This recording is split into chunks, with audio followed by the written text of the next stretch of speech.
Another day.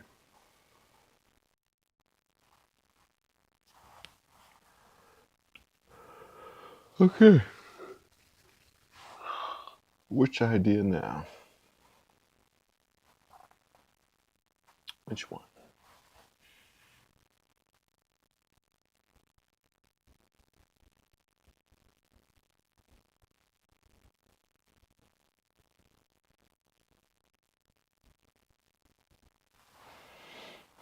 Idea is an idea.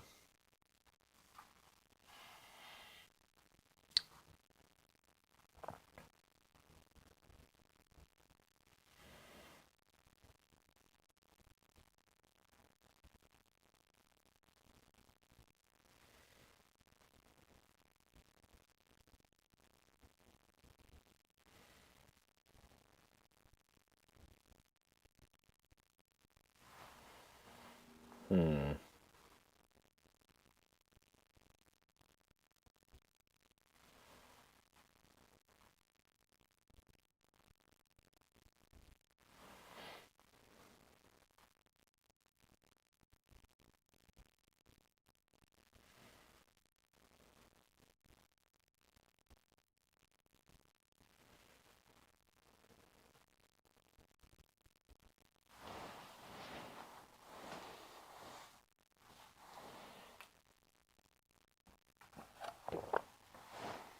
How about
it's almost 9 pages?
Wish I made time for some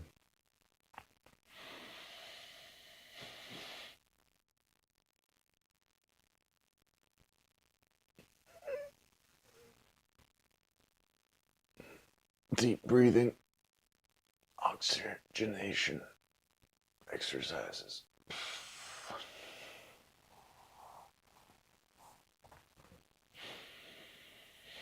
Get my mind oxygenized in the morning.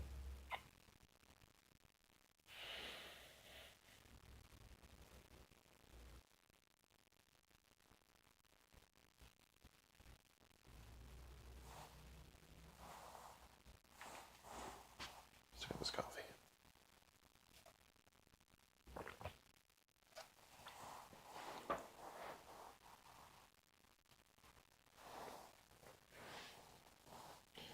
Chapter 30, Good and Evil. Introduction. The theory of good and evil crosses the boundaries of many sciences or subject matters. It couples a place in metaphysics. It is of fundamental importance in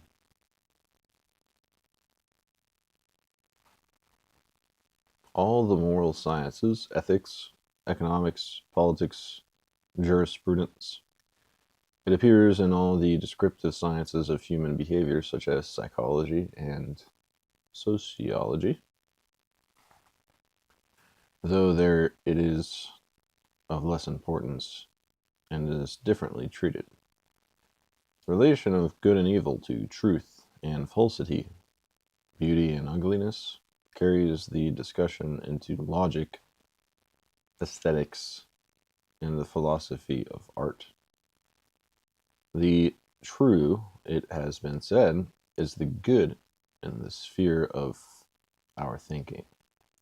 So it may be said of the beautiful that it is a quality which things have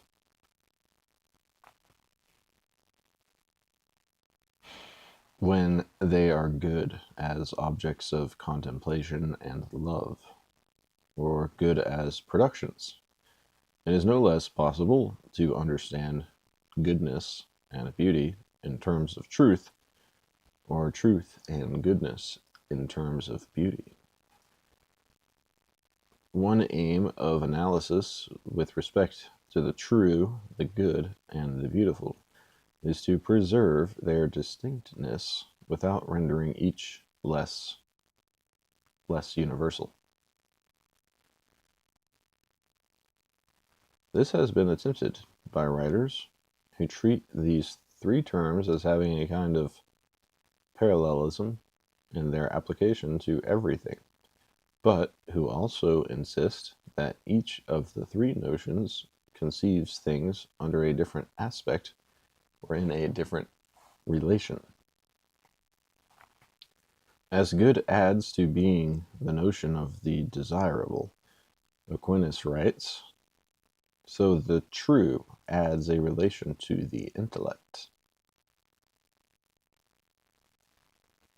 And it is also said that the end of the appetite, namely good, is in the desirable thing, whereas the end of the intellect, namely the true, is in the intellect itself.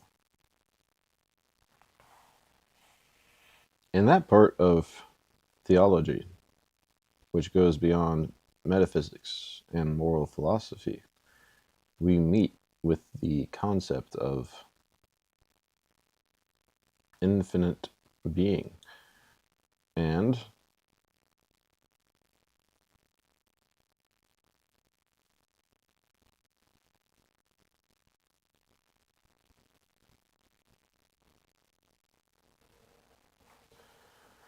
we face the problem of how God's goodness is to be understood by man.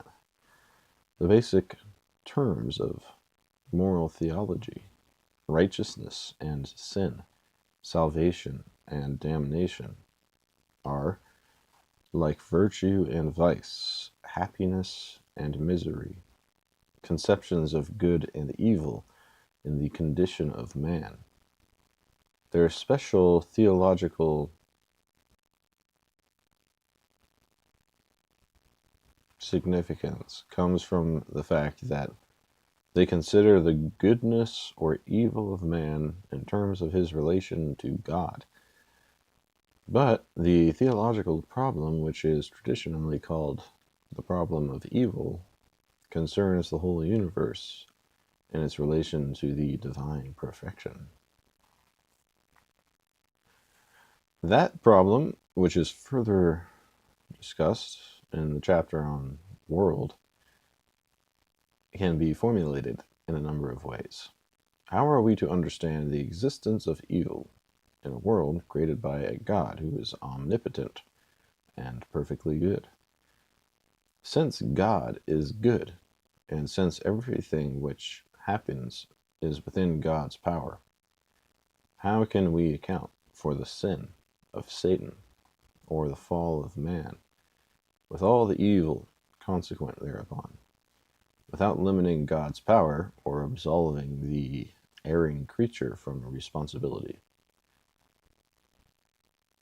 Can it be said that this is the best of all possible worlds, if it is also true that this world is far from perfectly good, and if, as certain theologians hold, God could make other things or add something to the present creation, and then there would be another and better universe?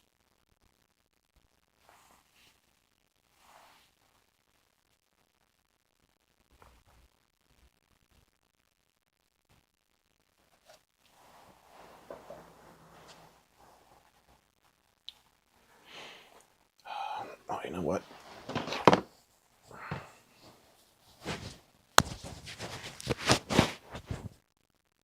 Got to splash some water on my face.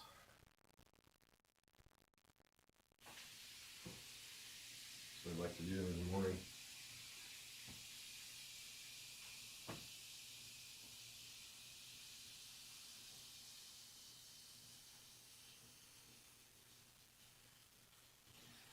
I'm gonna take a shower.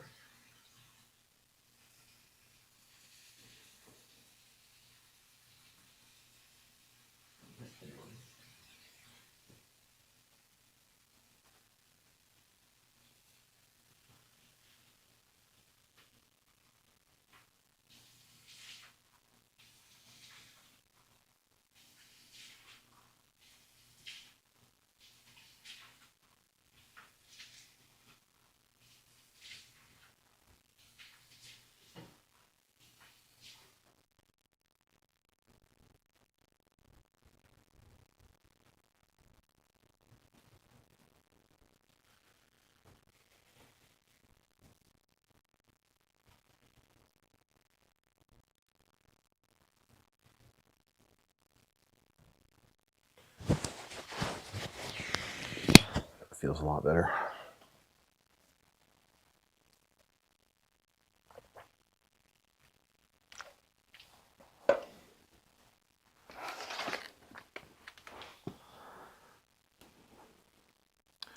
The contemporary discussion of good and evil draws its terminology from economics rather than theology.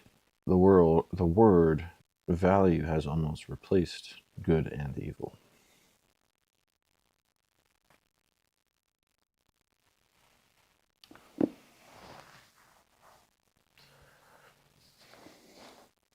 What in other centuries were the various moral sciences are now treated as parts of the general theory of value. The substitution of value for good, or of value judgment for moral judgment, reflects the influence of economics. According to Marx, Aristotle was the first to analyze the form of value. As indicated in the chapter on wealth, economics, at its origin treated by Aristotle, along with ethics and politics, as a moral discipline.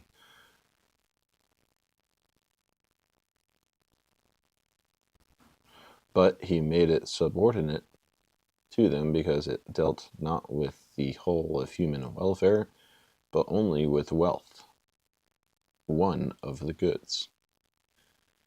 In the modern development of economics, the word goods comes to have a special significance. It refers to commodities or utilities, as in the phrase goods and services.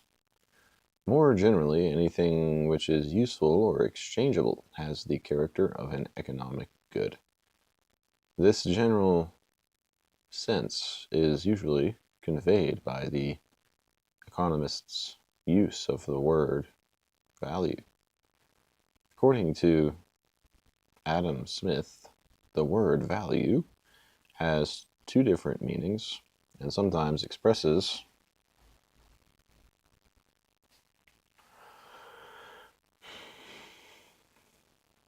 the utility of some particular object, and sometimes the power of purchasing other goods which the possessor of that object conveys. These two meanings are distinguished as value in use and value in exchange. Marx accepts this distinction, but thinks that there is a more fundamental notion of value. He thinks it is possible to abstract from both use value and exchange value and to discover the underlying property which gives value to all exchangeable things, namely that they are products of labor.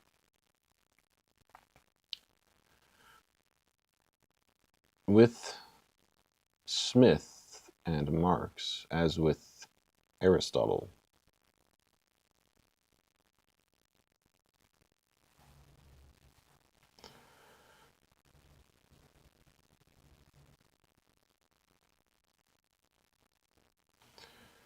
the theory of value does not deal with every type of good, but only with the type which earlier moralists called external goods, or goods of fortune.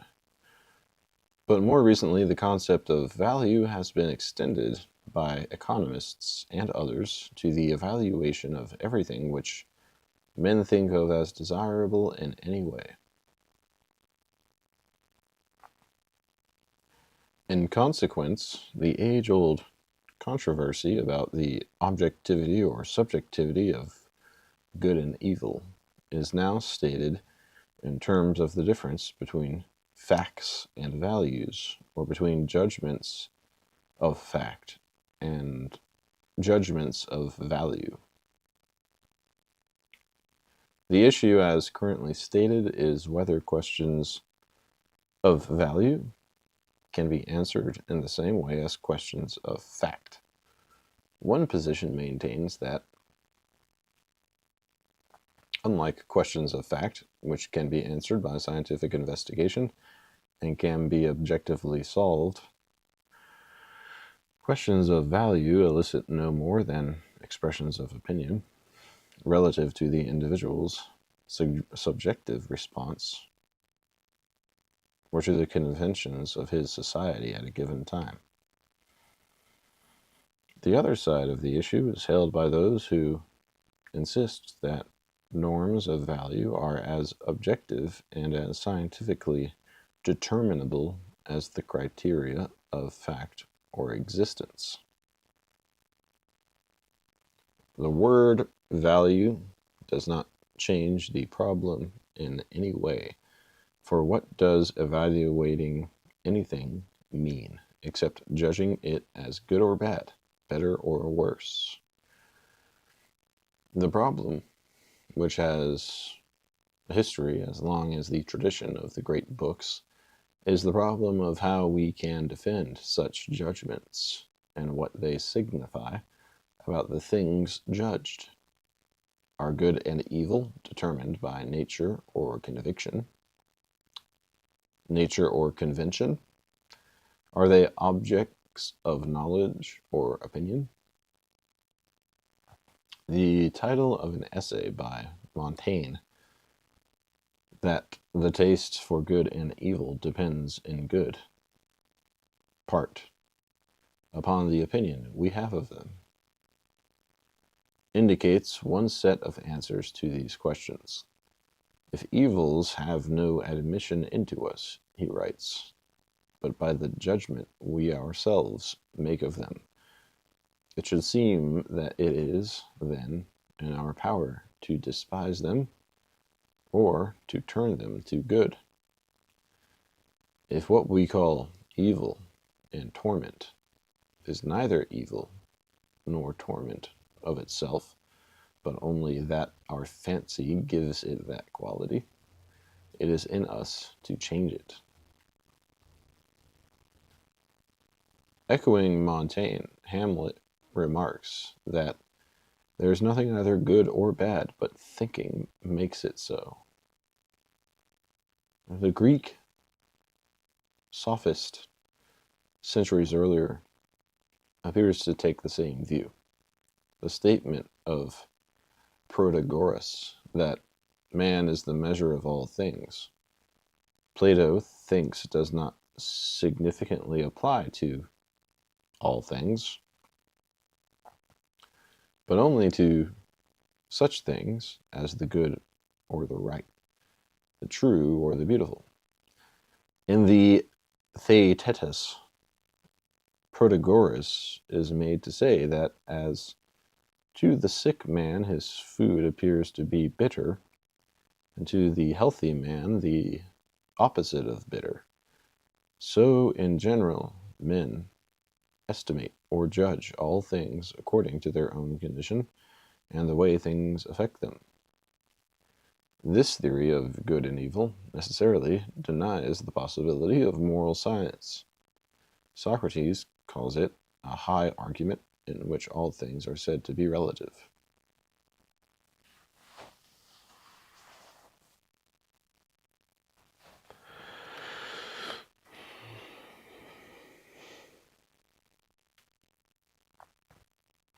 Plato and Aristotle respond to the sophist by arguing in the opposite vein. For Plato, the good is not a matter of opinion, but an object of knowledge. Knowledge of good and evil is the best fruit of the tree of knowledge. Let each one of us leave every other kind of knowledge, Socrates says at the end of the Republic.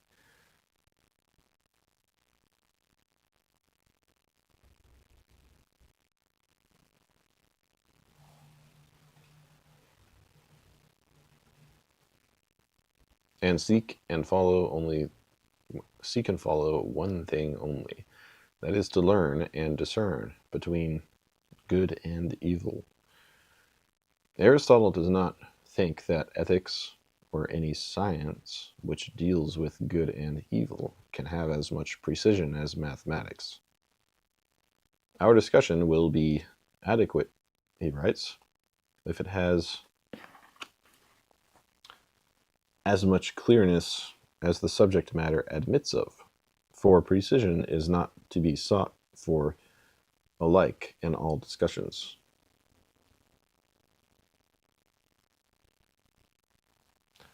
This, however, does not exclude the possibility of our knowing with great exactitude the first principles of moral science, such as the nature of happiness and virtue. Indefiniteness and even a certain kind of relativity occur only when these principles are applied to particular cases. Hence, in Aristotle's view, the moral sciences, such as ethics and politics, can have objective and universal validity no less than physics or mathematics, at least on the level of principles. In modern times, Locke and Kant also affirm the scientific character of ethics, but without the qualification which Aristotle insists upon when we go from principles to practice. Locke explains the grounds on which he is bold to think that morality is capable of demonstration as well as mathematics. For he says, the precise real essence of the things moral words stand for may be perfectly known, and so the congruity and incongruity of the things themselves may be certainly discovered, in which consists perfect knowledge. He is confident that from self-evident propositions, by necessary consequences, as incontestable as those in mathematics, the measure of right and wrong might be made out to anyone that will apply himself with the same indifferency and attention to the one as he does to the other of these sciences. But Locke adds, this is not to be expected, whilst the desire of esteem, riches, or power makes men espouse the well-endowed opinions in fashion. He himself seems to tend in the opposite direction when he identifies the good with the pleasant and makes it relative to individual desires.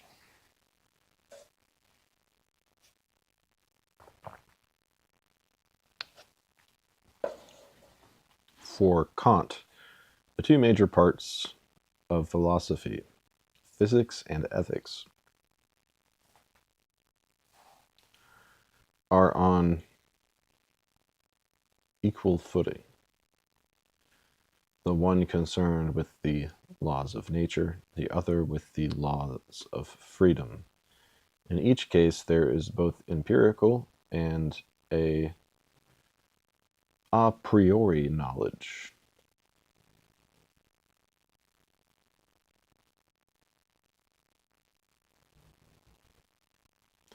Kant calls the latter, in each case, metaphysics, and speaks of a metaphysic of nature and a metaphysic of morals.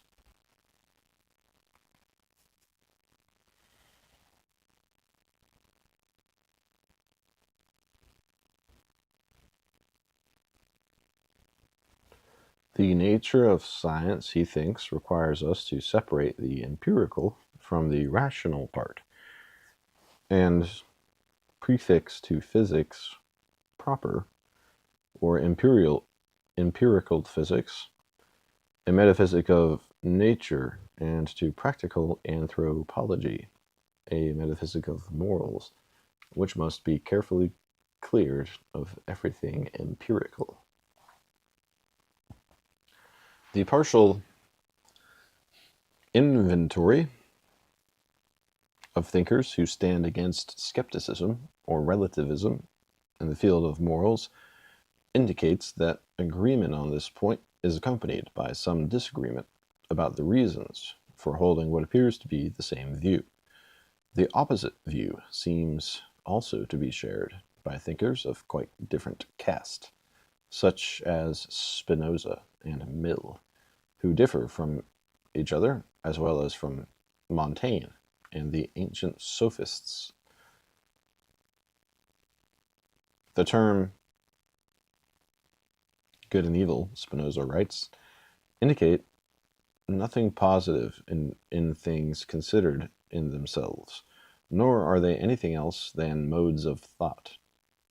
One and the same thing may at the same time be both good and evil, or indifferent, according to the person who makes the judgment of it. Spinoza therefore defines good as that which we certainly know is useful to us. Apart from society, he says, there is nothing which by universal consent is good or evil, since everyone in a natural state consults only his own profit. Only when men live together in a civil society under law can it be decided by universal consent what is good and what is evil. Holding that all men seek happiness and that they determine what is good and evil in particular cases by reference to this end, Mill seems to offer the standard of utility as an objective principle of morality. But insofar as he identifies happiness with a sum total of pleasures or satisfactions, it tends to become relative to the individual or the group. If competent judges disagree concerning which of two pleasures is the greater or higher, there can be no appeal, Mill says, except to the verdict of the majority. To this extent, at least, judgments of value are expressions of opinion, not determinations of science. Nor does Mill hesitate to say that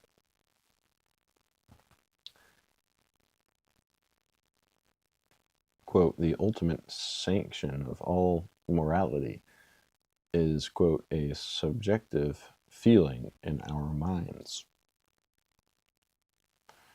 In order to clarify this basic issue, it is necessary to take note of other terms which are usually involved in the discussion of good and evil, such terms as pleasure and pain, desire and aversion, being, nature, and reason. In the course of doing this, we will perceive the relevance of the chapters which deal with those ideas.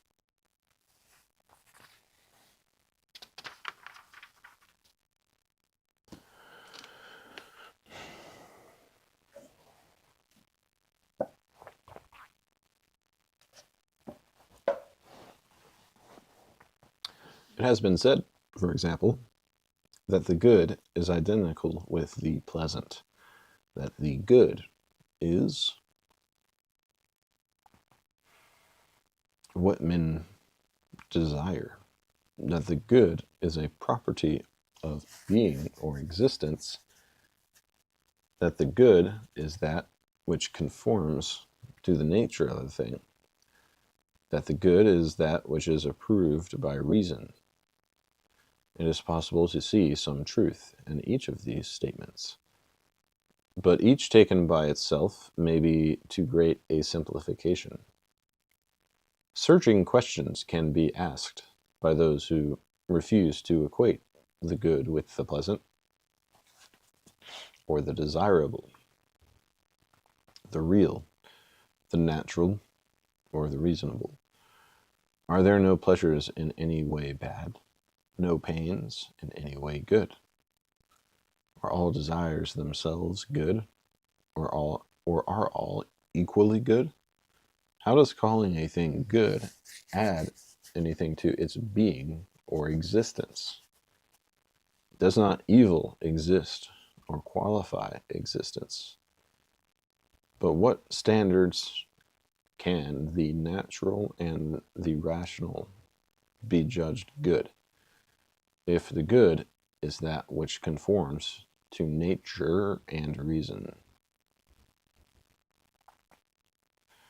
These questions call for more analysis of each of these factors in the discussion of good and evil, and suggests that no one of these factors by itself is sufficient to solve the problem of defining good and evil or formulating their criteria. Of the 5 things mentioned, 2 particularly, pleasure and desire, seem to leave open the question whether good and evil are objective or subjective. They require us to decide whether things please us because they are good, or are good because they please us. Whether we desire things because they are good, or simply call them good when we desire them. On this issue, Spinoza flatly declares that we do not desire a thing because we adjudge it good, but on the contrary, we call it good because we desire it.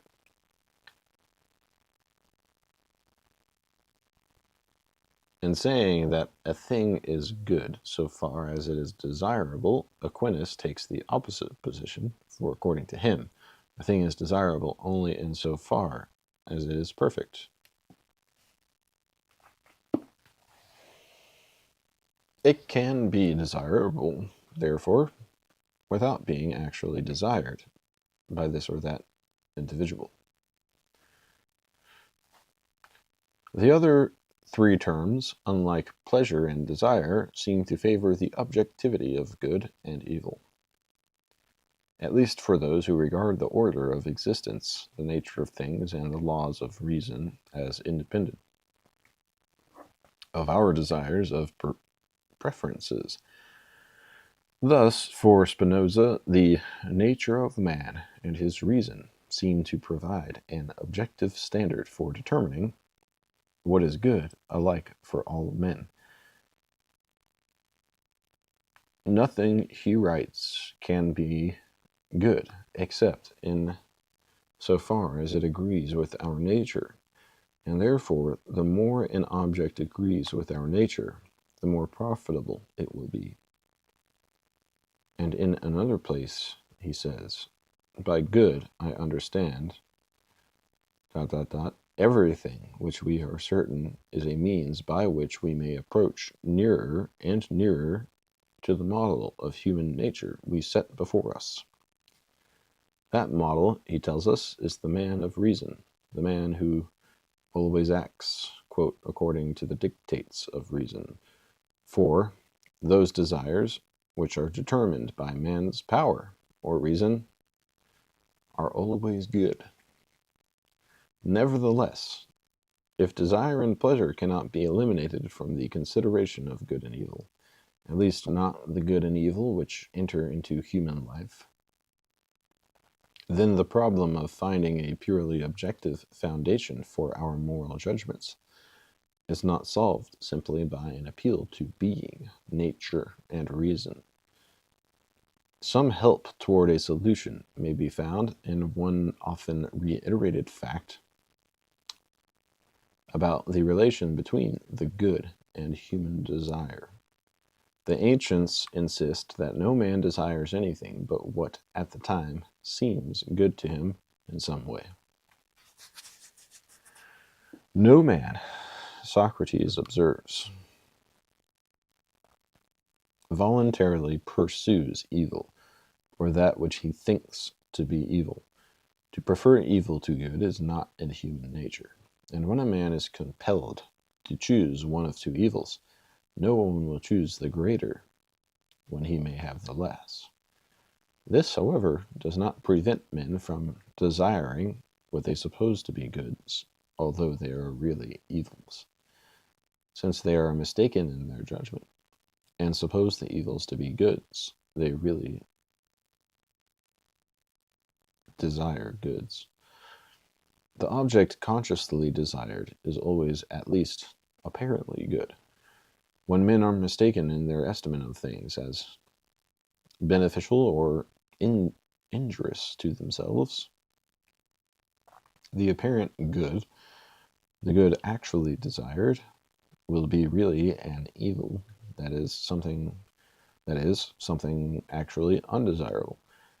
An object which is really good may not appear to be so, and so it will not be desired, although it is desirable. The deception of appearances, Socrates says, tricks us into taking, quote, at one time the things of which we repent at another, both in our actions and in our choice of things great and small.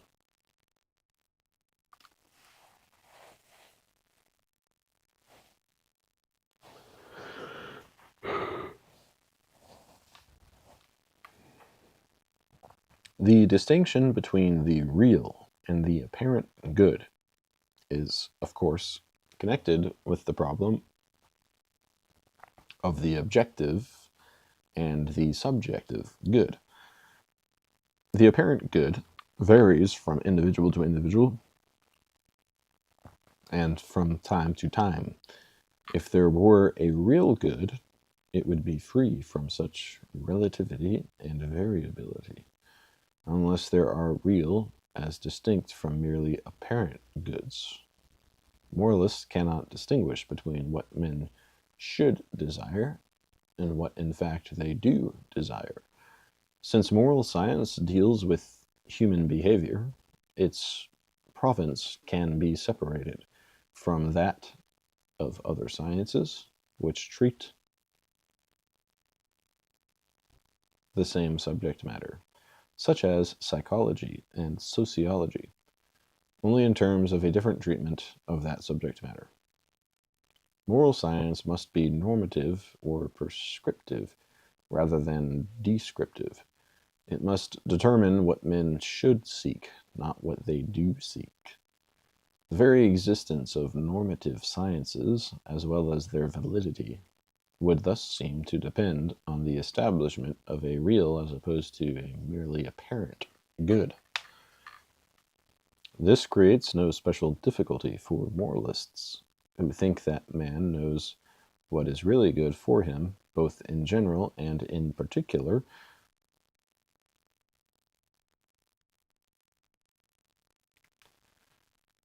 by intuition or rational deduction through the commandments of the divine law, or through the precepts of the law of reason. But for those who insist that the good is always somehow relative to desire and always involves pleasure, the distinction between the real and the apparent good raises an extremely difficult problem. To say that an apparent good is not really good suggests, as we have seen, that what is called good may not be in itself desirable, that something which is really good may not, in fact, appear to be so, seems to imply that the word good can be significantly applied to something which is not actually desired, at least not consciously. How then is the good always relative to desire? The traditional answer to this question must appeal to the distinction between natural and conscious desire, which is discussed in the chapter on desire. It is by reference to natural desire that the good is said to be in itself always desirable, even when the really good thing is not consciously desired. The relation of good and evil to pleasure and pain can also be clarified by a basic distinction between the pleasure which is an object of desire and pleasure conceived as the satisfaction of desire. This is discussed in the chapter on pleasure and pain. If obtaining a desired good is satisfying, then there is certainly a scene in which the good and the pleasant or the satisfying are always associated. But it may also be true that pleasure is only one kind of good among various objects of desire, and that certain pleasures which men desire appear to be, but are not really good. That sounds about right.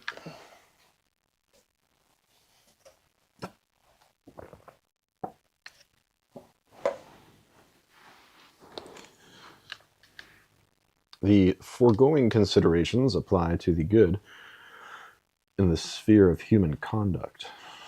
But the human good, the practicable good, the good for man, does not exhaust the meaning of the term good.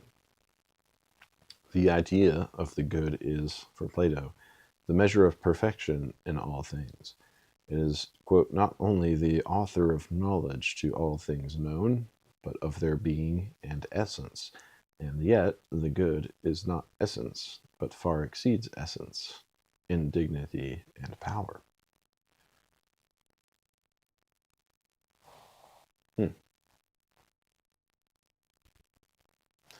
Yeah, good and evil are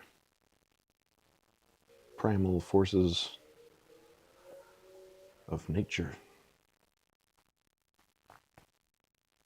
The absolute good is also, as in the Divine Comedy, the final cause or ultimate end of the motions of the universe.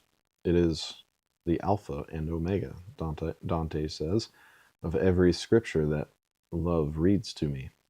The essence wherein is such supremacy that every good which is found outside of it is not else than a beam of its own radiance, the love which moves the sun and the other stars. So too in Aristotle's cosmology, the circular motion of the celestial spheres, and through them all other cycles of natural change, are sustained eternally by the prime mover which moves all things by the attraction of its perfect being. It therefore, quote, moves without being moved, for it produces motion through being loved. Though desire and love enter into the conception of the good as a cosmic final cause, they are not human desire or love, though the goodness which inheres in things according to the degree of their perfection may make them desirable. It is not dependent on their being consciously desired by men. In Jewish and Christian theology, for example, the goodness of God is in no way measured by human desires, purposes, or pleasures, nor in the goodness of created things, which, according to Genesis, God surveyed and found very good. The order of creation, moreover,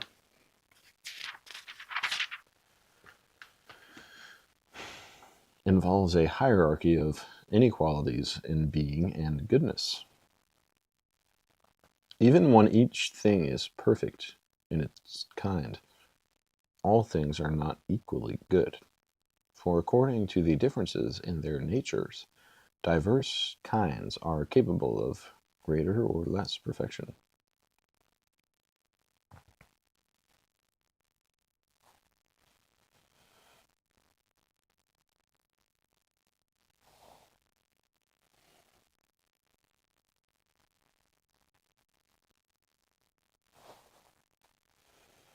In the metaphysical conception of goodness, that which has more actuality, either in existence or power, has more perfection. God's infinite goodness is therefore said to follow from the fact that he is completely actual, infinite in being and power. Things which have life, Augustine writes, are ranked above those which have none, and among those that have life, the sentient are higher than those which have no sensation, and among the sentient, the intelligent above those that have no intelligence. Augustine contrasts these gradations of perfection, which are according to the order of nature, with the standards of value, which are, quote, according to the utility each man finds in a thing. That which is less good in metaphysics, and that which is less good in a metaphysical sense, may be preferred on moral grounds as being better for a man. Who, he asks, would not rather have bread in his house than mice, gold than fleas? Is it not true that more is often given for a horse than for a slave, for a jewel than for a maid? According to Augustine, as well as to Aquinas later, metaphysical goodness consists in the value a thing has in itself, in the scale of creation, while moral goodness depends upon the relation in which a thing stands to human need or desire, and according to the estimation placed upon it by human reason. It is the moral, not the metaphysical sense that we speak of a good man, a good will, a good life, and a good society, or of all the things, such as health, wealth, pleasure, virtue, or knowledge, which it may be good for a man to seek and possess. Only in the metaphysical sense can things be thought of as good entirely apart from man. Only then can we find a hierarchy of perfections in the world which accords with a hierarchy of beings. Thus, Spinoza declares that the perfection of things is to be judged by their nature and power alone. Nor are they more or less perfect because they delight or offend the human senses, or because they are beneficial or prejudicial to human nature. The metaphysical conceptions of goodness raises peculiarly difficult problems. Are there as many meanings of good as there are of being? When we say God is good, are we making a moral or a metaphysical judgment? Are we attributing perfection of being or goodness of will to God? If goodness is a property of being, then must not all evil become a privation of being? Conceiving evil in this way, Augustine points out that if things be deprived of all good, they shall cease to be, so that there is nothing whatsoever evil in itself. And Aquinas maintains that no being is said to be evil, considered as being, but only so far as it lacks being. If to understand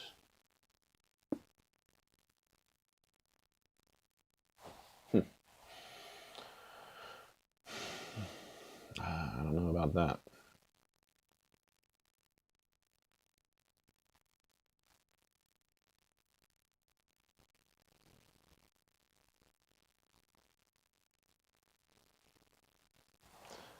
Jesus said, if the light that is in you be darkness, how great is that darkness?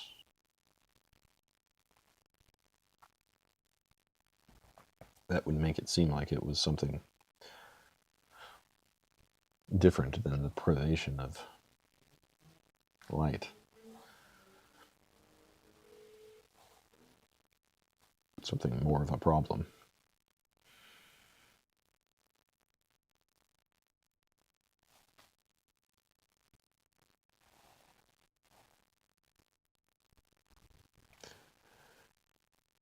If to understand what the notion of goodness adds to the notion of being, it is necessary to say that being has goodness in relation to appetite.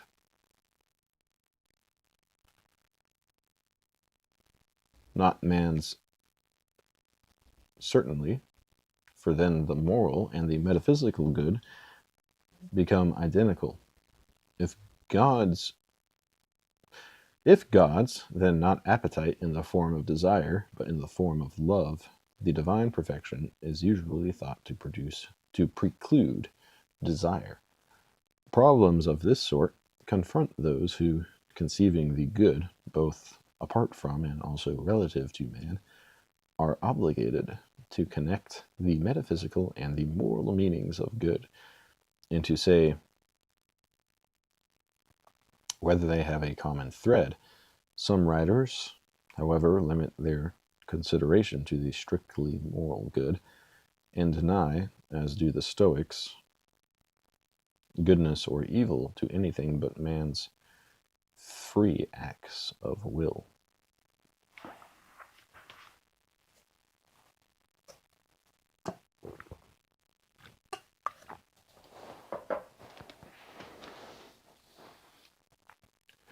We should, says Marcus Aurelius, judge only those things which are in our power to be good or bad. In this we are entirely free, for things themselves have no natural power to form our judgments. If thou art pained by any external thing, it is not this thing which disturbs thee, but thy own judgment about it.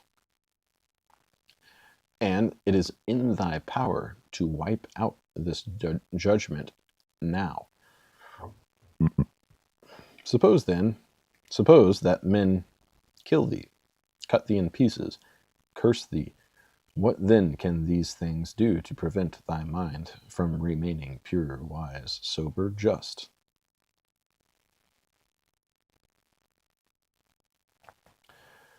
And in thy power to wipe out this judgment now. Suppose that men kill thee, cut thee in pieces, curse thee. What then can these things do to prevent thy mind from remaining pure, wise, sober, just? I don't know, really piss you off? Though Kant develops what he calls a metaphysic of ethics, he does not seem to have a metaphysical as opposed to a moral conception of the good, unless in some analogous form it lies in his distinction between value and dignity, according to which whatever has reference to the general inclinations and wants of mankind has a market value, whereas whatever ... is above all value and therefore admits of no equivalent has a dignity, not a merely relative worth, but an intrinsic worth. But since Kant thinks that only men, or rational beings, can have intrinsic worth, he finds goodness only in the moral order. He agrees with the Stoics that good and evil occur only in the realm of freedom, not at all in the realm of existence or nature. Good or evil, he writes, always implies a reference to the will as determined by the law of reason, which is the law of freedom. According to Kant, nothing can possibly be conceived in the world or even out of it, which can be called good without qualification, except a good will. And in another place he says, if anything is to be good or evil absolutely, it can only be the manner of acting, the maxim of the will. In this sense, the free will, complying with or resisting the imperatives of duty, is either the seat or the source of all the goodness or evil that there is. Men may laugh, Kant says, at the Stoic, who in the severest paroxysms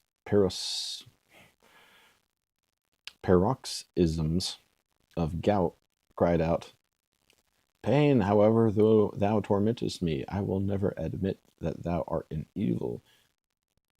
He was right, for pain did not in the least diminish the worth of his person, but only that of his condition.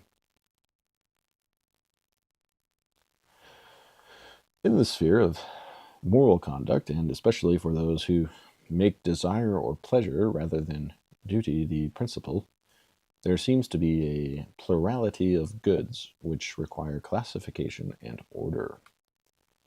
Some things, it would appear, are not desired for themselves, but for the sake of something else. They are good only as means to be used. Some things are desired for their own sake, and are good as ends, to be possessed or enjoyed. This division of goods into means and ends, and useful and enjoyable or pleasant, permits a third type of good, which is an end in one respect and a means in another. Analysis of this sort leads to the concept of a summum bonum,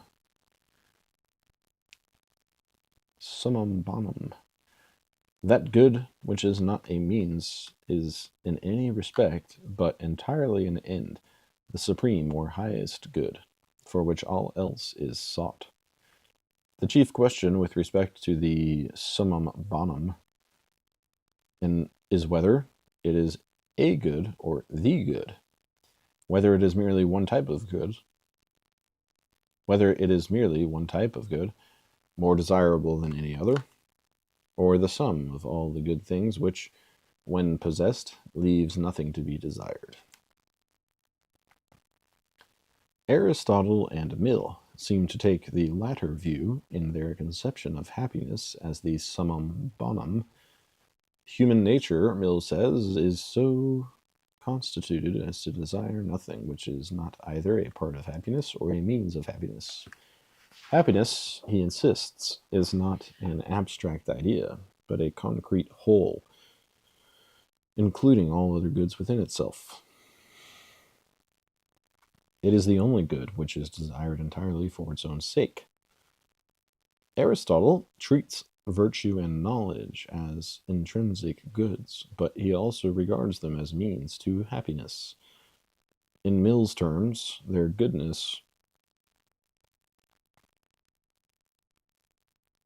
remains subject to the criterion of utility, from which happiness alone is exempt, since it measures the utility of all other goods. If the evaluation of all things by reference to their contribution to happiness as the ultimate good constitutes utilitarianism in ethics, then Aristotle, no less than Mill, is a utilitarian, even though Aristotle does not refer to the principle of utility, does not identify the good with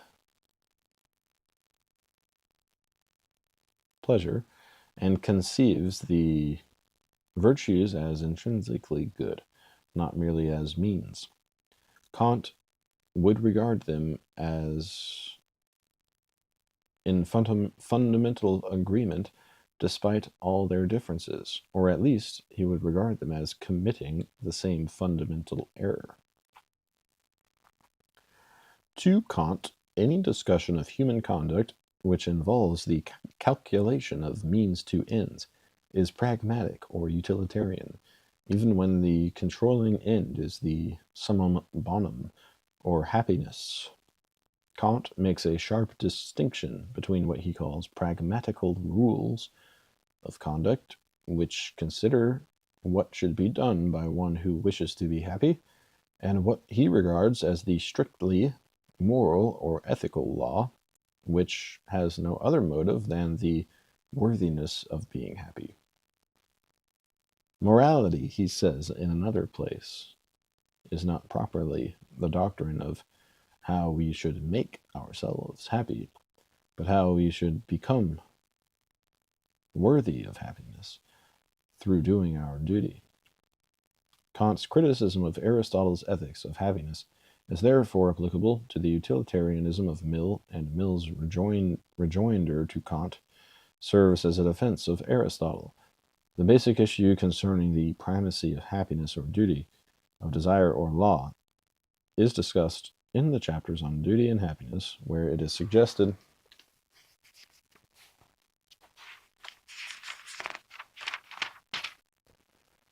that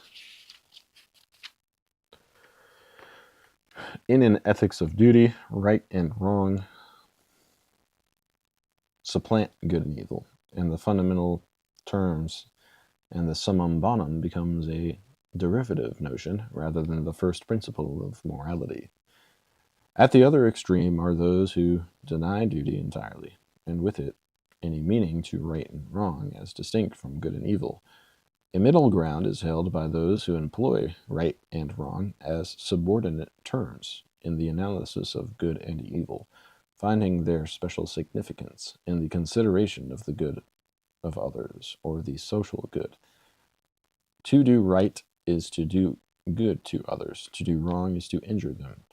The question which Plato so insistently raises, whether it is better to do injustice or to suffer it, can also be stated in terms of good and evil, or right and wrong. Is it better to suffer evil, or to do it? Is it better to be wronged by others, or to wrong them? As justice for Aristotle is that one among the virtues which concerns the good of others and the common good, and as it is the one virtue which is thought to involve duty or obligation to the criteria of right and wrong, measure the goodness of or evil of human acts by reference to law and society.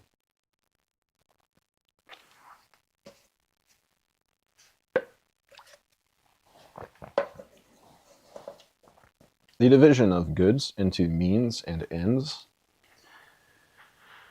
is not the only distinction made by moralists who recognize the plurality and inequality of goods.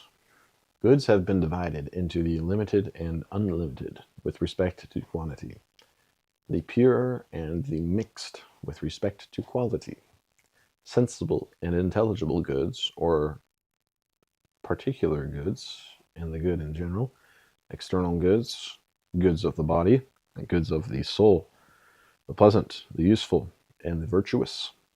More specific enumerations of the variety of goods list wealth, health, strength, beauty, longevity, pleasure, honor or fame, virtue, knowledge, friendship.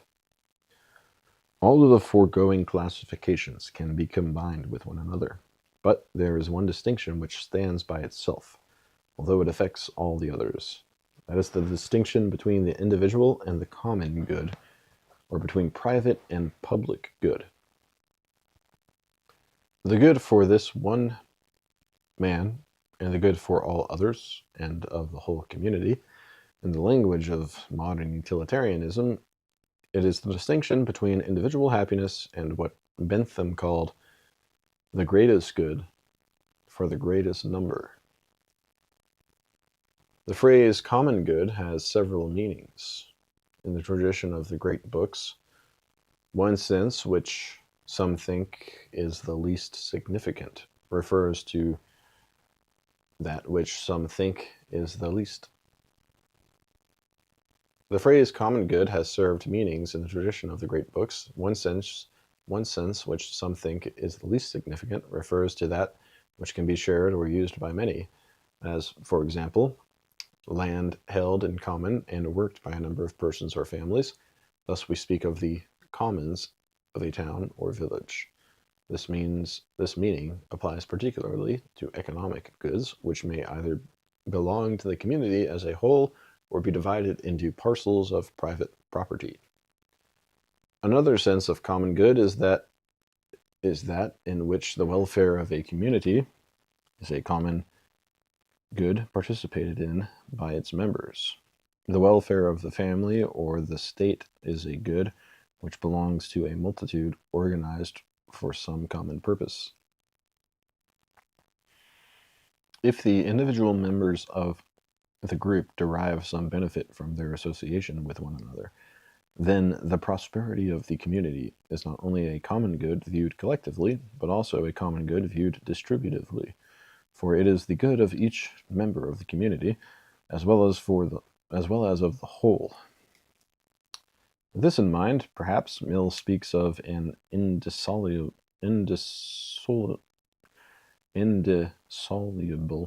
association between the individual's happiness and the practice of such mode of conduct, negative and positive, as regard for the universal happiness prescribes, so that only he may be unable to conceive the possibility of happiness to himself, consistently with conduct opposed to the general good, but also that a direct impulse to promote the general good may be in every individual one of the habitual modes of action. If this statement by Mill is used to interpret Bentham's phrase, the greatest good for the greatest number, then the greatest number cannot be taken to mean a majority for the good of nothing less than the whole collectively, or of all distributively, can be taken as the common or general good. Still, another conception of the common good is possible.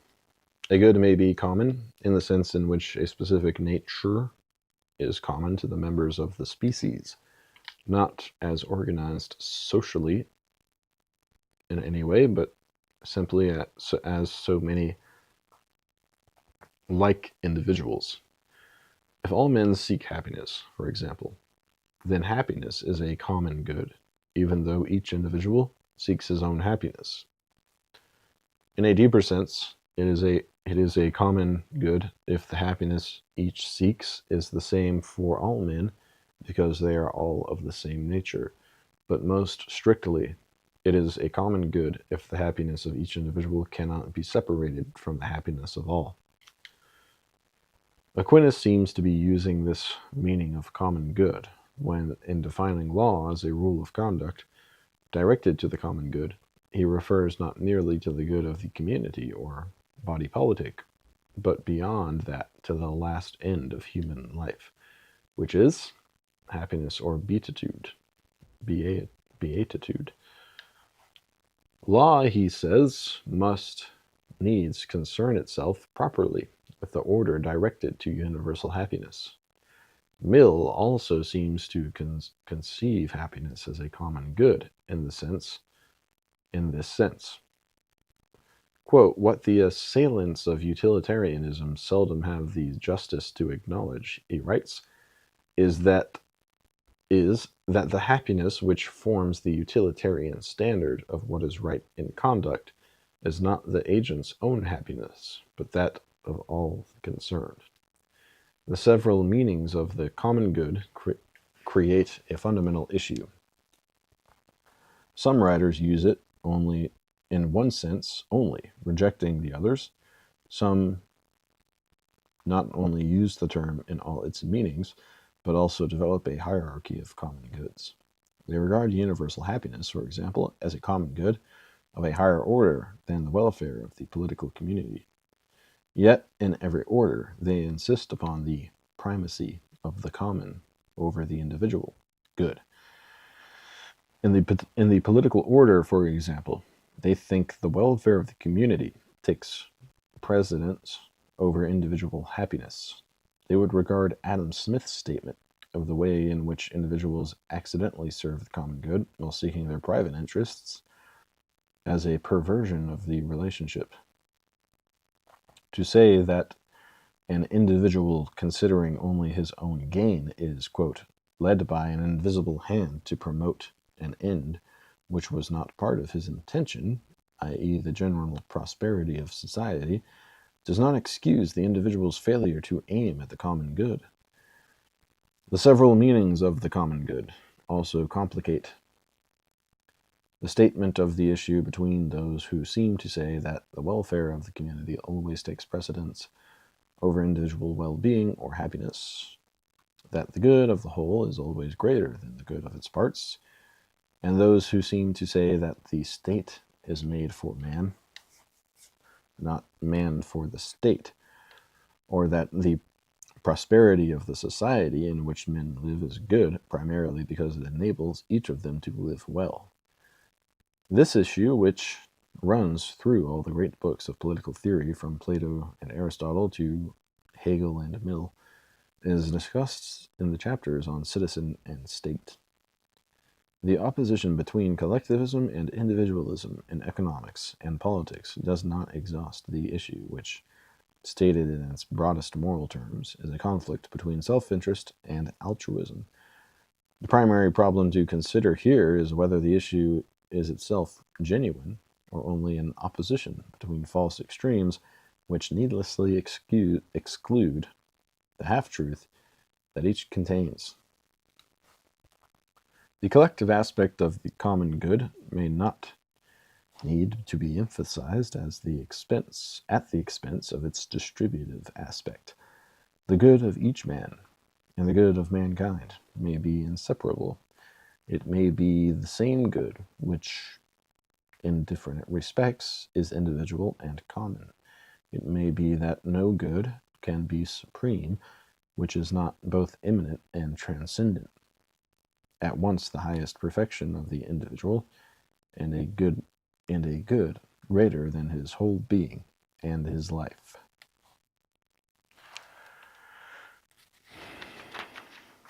Outline of topics.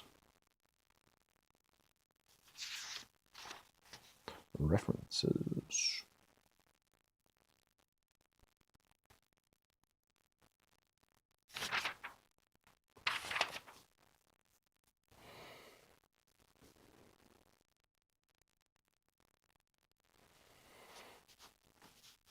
Does it just say the same thing about references every time? Be kind of unusual.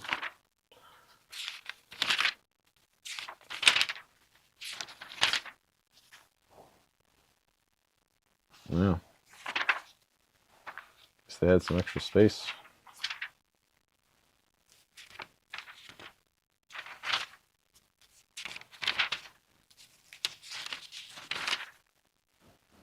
It's weird.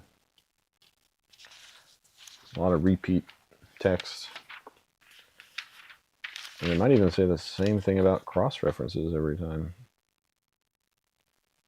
And additional readings. No, cross references are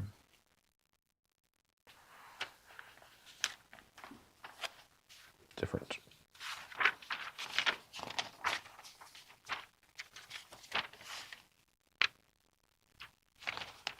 A lot of references to good and evil.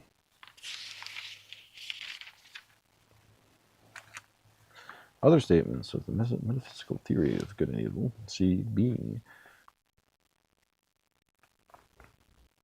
cross references. Okay.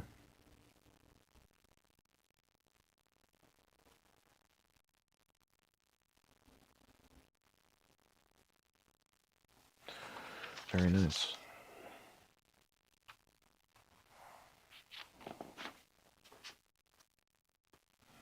Cross it off the list.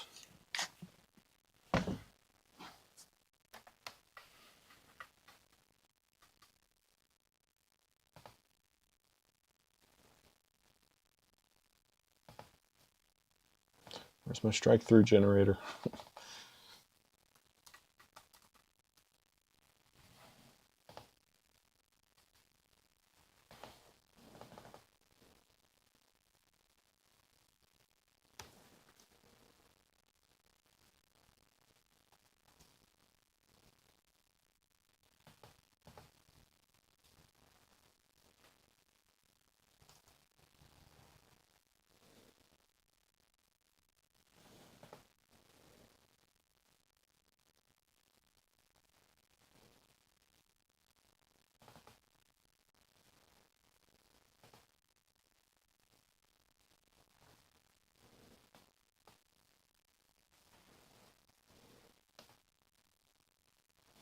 There we go.